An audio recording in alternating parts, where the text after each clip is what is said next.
Welcome, listeners. You are listening to a podcast from the Free People's Movement out of Sweden.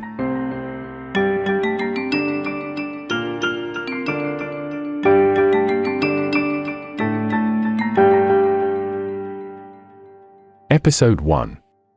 What is the deep state? You've probably heard the expression, the deep state, before, but even if you haven't, it doesn't really matter. We will in this episode try to explain what hides behind the expression. The global criminal organization known as the deep state is infiltrated throughout most of the world governments.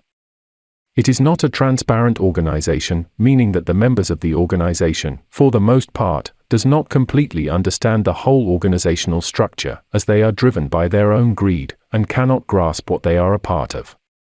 Only at the very top of the pyramid, those who are in control of the money and power, operating behind the scenes, have the complete picture.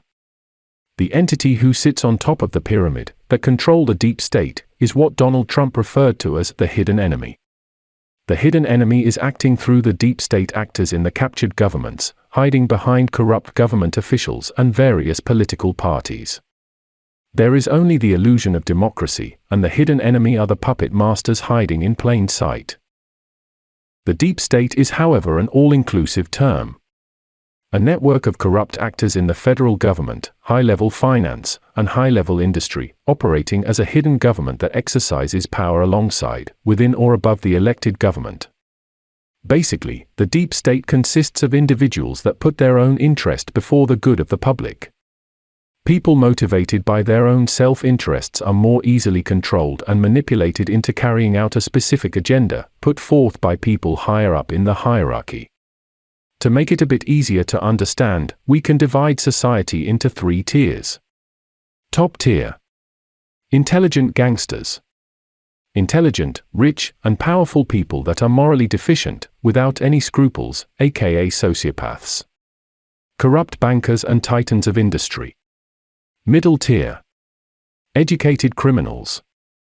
Well-educated, articulate and prominent people, also morally deficient, serving their own self-interests first. Corrupt politicians, media, professors, lawyers, doctors, and so-called philanthropists. Bottom tier. Useful idiots. Every other layer of society that believes in the fairytales and self-serving lies coming from the upper tiers, and blindly following their agenda without questioning anything. The 2 upper tiers would be included in the term deep state, but it's not really that black or white. Most people do not realize that this structure exists, or that they themselves are a part of it. This sort of abstract thinking, of how society really is constructed, has been purposefully withheld from our formatting. The entity known as the deep state is, however, very old, and is not by any means static in structure. The deep state players have always sought to control information, money, and government. Control of money can easily buy control of information. Control of money and information buys control of government. Control of the government buys control of the people. Who creates and controls our money? Most people think money is created by government. This is incorrect. There is a whole hidden side to our history regarding the control of the creation of money, which we cannot go into in detail because of the complexity and length. But to simplify this, money is created by private banks when a loan is created, with interest attached.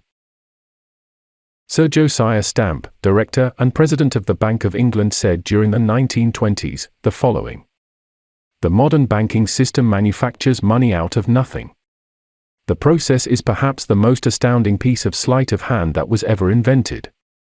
Banking was conceived in iniquity and born in sin. Bankers own the earth. Take it away from them, but leave them the power to create money and control credit, and with the flick of a pen, they will create enough money to buy it back again. If you want to continue the slaves of bankers and pay the cost of your own slavery, let them continue to create money and to control credit. Seeing as even the bankers themselves know this, why don't we? We all need to have a basic understanding of the following, as it is the basis of the whole rigged system. All money is made from debt.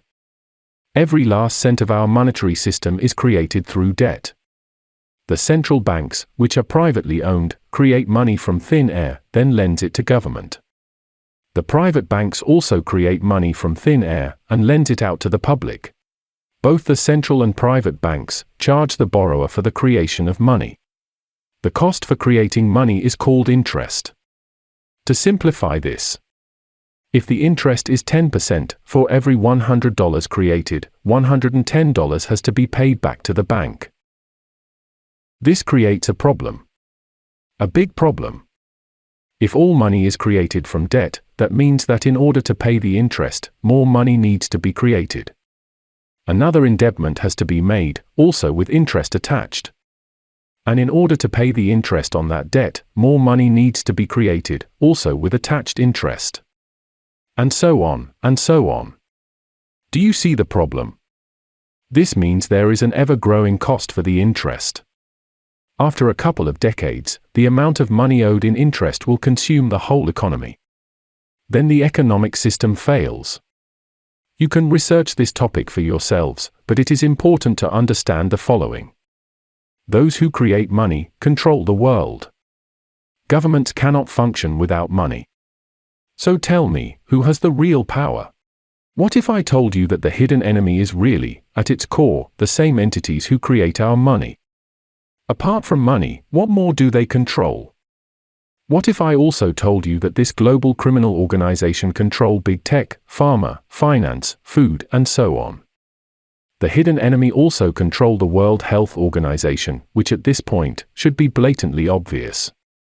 The economic system is on the verge of collapse because of the cost of the compounded interest, and the hidden enemy knows and has planned for it. This is the real reason for the pandemic. It was meant to take the blame for the economic collapse, to usher in the Great Reset. This will, however, not happen.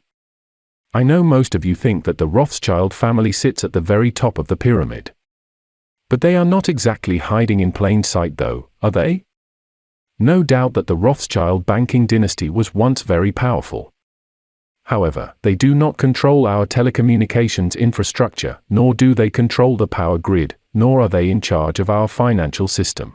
I will not bore you with a history lesson, but have you ever wondered what JFK was talking about in his speech about a global conspiracy? He was talking about this exact topic. They are responsible for every single war in the last century, at least. Some questions that need answers. Who does George Soros really answer to? The three-letter agencies have been corrupted and controlled by this global criminal organization. How is that possible? Well, who controls the wire? In the next episode, these questions will have their answers. Thank you for listening.